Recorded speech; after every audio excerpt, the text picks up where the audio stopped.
जोरदार तालियों में हम खुदा की खात्मा को सुनने का दावा देते हैं। वो आएंगे और आपको खुदा की कलाम का दरमियान बयान करेंगे।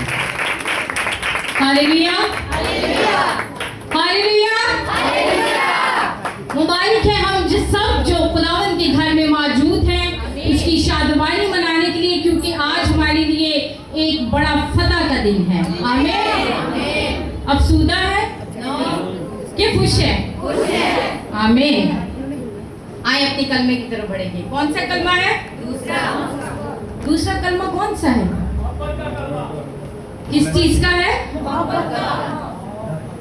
सॉरी, फिर से दूसरा कलमा कौन सा है? अभी भाई साहब बयान करके बैठे हैं। कौन सा कलमा है? यस, तो आज ही मेरे साथ होगा। क्या सिर्फ डाकू के ये कह देने से काफी रहा? सवाल ये पैदा होता है कि बगैर तौबा के कोई निजात कैसे पा सकता है? डाकू ने सिर्फ ये कहा कि यीशु तू जब अपनी बादशाही में जाएगा तो मुझे क्या करना? याद करना। लेकिन सवाल यहाँ पर ये उठता है कलीसिया कि कैसे सिर्फ एक लफ्ज कहने से ये कैसे हो सकता है कोई तौबा के बगैर बाप के पास जा सके? बात सोचने वाली है ना कि डाकू ने तौबा नहीं की, मुआफी नहीं मांगी। कहीं लिखा नहीं है बाइबल में उसने ये कहा हो कि अब आप मुझे माफ कर दे और मुझे अपनी बादशाही में याद करना। उसने सिर्फ ये कहा था, क्या कहा था? ऐ यीशु जब तू अपनी बादशाही में जाए तो मुझे क्या करना? याद करना। लेकिन तौबा का जो अमल था कलीसिया, वो तब से ही डाकू का शुरू हो गया था जब सलीब के रास्ते में तीनों सलीब उठा के चल रहे थे। वो कैसे? किसी भी अंधेरी जगह पे, कोई अंधेरा कमरा हो, अंधेरी कोठरी हो, अगर वहां पर अचानक से कोई रोशनी जाए तो सबसे पहले क्या नजर आता है? अंदर सबसे पहले अंदर क्या नजर आएगा? प्लीज साथ रहिएगा। क्या नजर आएगा? अंधेरा, गहरी अंधेरी और गंदगी। जाहिर बात है कि अगर एक कमरा या एक जगह सालों से बंद पड़ा है तो वो गंदगी में है ना। तो इसी तरह डाकू की जिंदगी भी जो थी वो सालों से अंधेरे में थी, अंधेरे में था। वो उसके अंदर गंदगी पाई जा रही थी क्योंकि वो डाकू था, ज़िना करता था, चोरियां करता था और भी बहुत से ज़िना करता होगा। लेकिन उसके अंदर किस तरह तौबा तक नौबत पहुंची जब जिंदगी का नूर उसके साथ साथ चल रहा था। जिंदगी का नूर यीशु उसके साथ साथ अपनी सलीब उठाए जा रहा था। डाकू भी उसके साथ, दो डाकू सलीब उठाए जा रहे थे। अब रास्ते में ये बात आती है कि ये कैसे हुआ कि सिर्फ एक डाकू ही फिरदौस में गया और दूसरा क्यों नहीं गया? क्योंकि कलाम में लिखा है, हम पढ़ते हैं कि जब एक इंसान, हम पढ़ते हैं कि कुछ कलाम के बीज कहाँ गिरे? पथरीली जमीन पर और कुछ नरम जमीन पर। और जो नरम जमीन वाले थे उन्होंने क्या किया? और उनका क्या हुआ? जड़ पकड़ी। अब उन दो डाकुओं में से भी यही हालात जा रहे थे। कलाम तो बराबर, नूर बराबर उनके साथ चल रहा था। यीशु का कलाम, वो जो जिंदा कलाम था, वो उनके साथ साथ कोहे कलवरी के रास्ते तक बराबर जा रहे थे दोनों। लेकिन एक पथरीली जमीन पर गिर रहा था और एक नरम जमीन पर गिर रहा था। और नरम जमीन वाला डाकू वो था जिसने यह कहा कि ऐ बाप, जब तू अपनी बादशाही में जाए तो मुझे क्या करना? यस, जब वो कोहे कलवरी के रास्ते में चल रहा था तो ये वो डाकू देख रहा था कि इतनी भीड़ इसके पीछे है, इतनी औरतें इसके पीछे रो रही हैं, मातम कर रही हैं। यकीनन इस शख्स के अंदर कुछ है, कोई बरकत छुपी है, या ये वाकई मसीह है, ये वाकई निजात दहिंदा है, ये वाकई खुदा का बेटा है। और तब से ही तौबा का अमल उसके अंदर जारी और सारी हो चुका था। और वो रास्ते में ही अपने आप को तोड़ता जा रहा था, मारता जा रहा था अपने आप को कि हो, मैंने अपनी जिंदगी आज तक कहाँ गुजार दी? जिंदगी का नूर तो हमारे पास मौजूद था, लेकिन वो शायद डाकू यीशु को तब देख नहीं सका, मिल नहीं सका, शायद वो अंधेरे में था, कैद में था इस वजह से। लेकिन जब वो रास्ते में यीशु मसीह के साथ कोहे कलवरी तक जा रहा था तो अजीजों उसकी तौबा का अमल तब ही शुरू था, क्योंकि यीशु ने रास्ते में भी कहा, औरतें जब रो रही थी तो क्या कहा, यरूशलेम की औरतों मुझ पर मत रो, क्योंकि अगर हरे दरख्त के साथ ये सलूक हो रहा है तो सूखे के साथ क्यों नहीं। तो वो कलाम जो यीशु मसीह कोहे कलवरी के रास्ते में बयान करते जा रहे थे वो उस डाकू के अंदर जड़ पकड़ता जा रहा था, और वो जड़ जो थी वो उसको तौबा के अमल तक पहुंचाती जा रही थी, वो कलाम उसको तौबा तक लेता जा रहा था, और वो रास्ते में ही तौबा करता जा रहा था। जो नूर को पता चल रहा था, मसीह को इल्हाम था इस बात का कि इस डाकू के अंदर कलाम जड़ पकड़ चुका है, इसके अंदर तौबा का अमल चल रहा है। आमीन। इसके अंदर तौबा का अमल चल रहा था। इसीलिए जब दूसरे डाकू ने ये कहा, अगर तू मसीह है हमें भी बचा और खुद भी बच, तो दूसरे डाकू ने जिसके अंदर तौबा का अमल हो चुका था, जो तौबा रास्ते में कर चुका था और मसीह उसकी नीयत को जान चुका था, उसके अंदर को परख चुका था कि ये तौबा कर चुका है, तो उसने क्या अल्फाज बोले उसके लिए कि तू आज ही मेरे साथ कहाँ होगा, फिरदौस में होगा। तो अजीजों तौबा के बगैर फिरदौस तक पहुंचना नामुमकिन है। मसीह की रोशनी, मसीह का कलाम जब तक आपके अंदर नहीं, आपके अंदर जड़ नहीं पकड़ता, तब तक हम बाप के पास नहीं जा सकते। आमीन। तो डाकू का मरहला इतना आसान नहीं था। ईमान उसने एंड पे जाके शो किया था।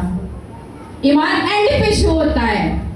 ईमान उसने एंड में बताया जाके कि बाप जब तू अपनी बादशाही में जाए, अब वो ईमान का दर्जा क्या था, वो ईमान का दर्जा आखिर दर्जा था कि उसको पता चल चुका था कि यही जिंदगी और मौत का इख्तियार रखने वाला खुदा है। आमीन। आए मेरे साथ एक हवाला निकालिए प्लीज, रोमियो 6 बाब उसकी 6 आयत।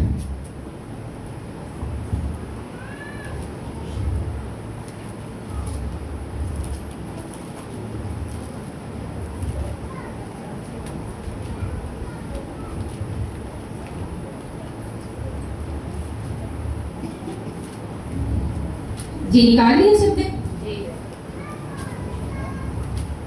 चुनांचे हम जानते हैं कि हमारी पुरानी इंसानियत उसके साथ इसलिए मसलूब की गई कि गुनाह का बदन बेकार हो जाए। हमारी पुरानी इंसानियत क्यों मसलूब की गई मसीह के साथ कि हमारा गुनाह का बदन बेकार हो जाए। बेकार का मतलब कि उसके साथ मर जाए, उसके साथ मसलूब हो जाए जो हमारे गुनाह का बदन है। इसी तरह डाकू का भी गुनाह का बदन जो था वो रास्ते में ही टूट गया था, मर गया था, दफन हो गया था, क्योंकि यीशु ने हमारे साथ वादा किया है इस आयत में। अगर आप घर जाके इसको जरूर पढ़िएगा कि हम जब वो सलीब पर मुआ तो हम हमारे गुनाह उसके साथ मुए, और जब वो जी उठा तो हम सब उसके साथ मसीह यीशु में जिंदा किए गए। आमीन।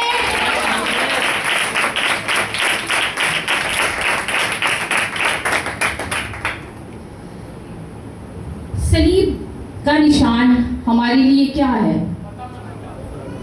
फतहमंदी का निशान है। और चलती फिरती सलीब क्या है? कौन है चलती फिरती सलीब? हम सब चलती फिरती सलीब हैं। सलीब का ये निशान आप देख रहे हैं सब। इसका जो सीधा हिस्सा है, इसका जो सीधे वाला हिस्सा है, ये अमूदी हिस्सा है। कौन सा हिस्सा है? अमूदी हिस्से का मतलब है कि इंसान और खुदा का मेल सीधा है ना, खुदा की तरफ और इंसान की तरफ। क्या है अमूदी हिस्से का मतलब? क्या है? इंसान और खुदा का मेल। और यही हुआ सलीब पर। जब पर्दा दो हिस्सों में फटा तो किस तरह फटा था?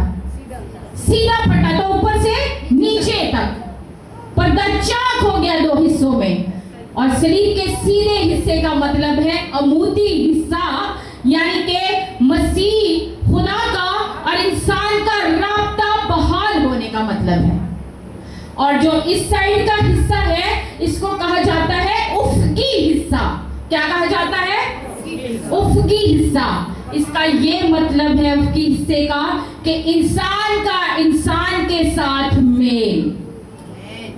आमीन। इंसान का इंसान के साथ मेल, यानी कि ऊपर से लेकर नीचे तक, दाएं से लेकर बाएं तक, मशरिक से मगरिब तक, शमाल से जनूब तक। सलीब के निशान का असल हकीकी मायने अजीजों ये है कि उसने चारों तरफ से हर एक खुदा को इंसान के साथ और हर बनी इंसान को एक दूसरे के साथ मिला दिया।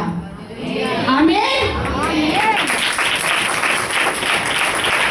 और हम इंसान जो है, आज हम एक चलती फिरती सलीब है। हम किस तरह एक चलती फिरती सलीब है?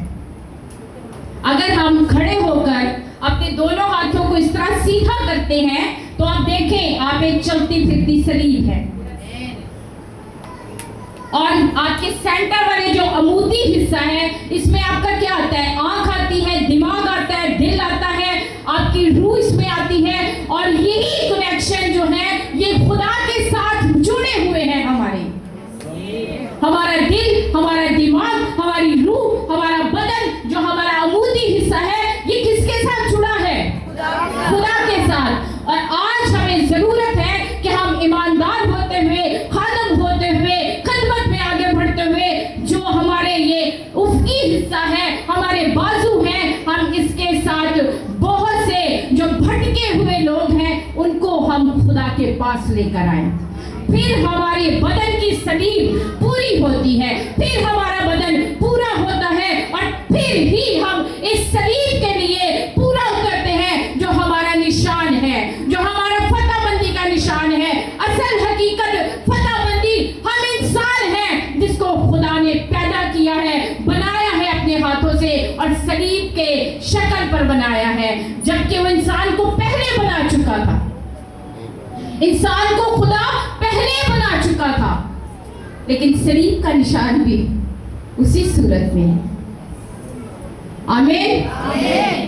तो अजीजों, जिस तरह डाकू ने एक बड़ा ईमान रखा, एक बड़ा ईमान रखा और उसकी तौबा जो थी अपने दिल तक थी और उसके दिल की हकीकी आवाज खुदा तक पहुंची और खुदा ने उसको ये कहा कि तू फिक्र ना कर, तूने मुझे दिल से कबूल किया है, तूने मेरे कलाम को अपने दिल में रख लिया है, तूने मुझसे मोहब्बत दिखाई है, तूने मुझसे सच्ची तौबा की है और मैं तेरी तौबा रायगा नहीं जाने दूंगा। इसीलिए अगले लम्हे नहीं, कल नहीं, परसों नहीं, आने वाली जिंदगी में नहीं, आज ही तू मेरे साथ फिरदौस में होगा। आमीन। हालेलुया। खुदावंद आप सबको इस कलाम को सीधा से पढ़ कर दे। आमीन।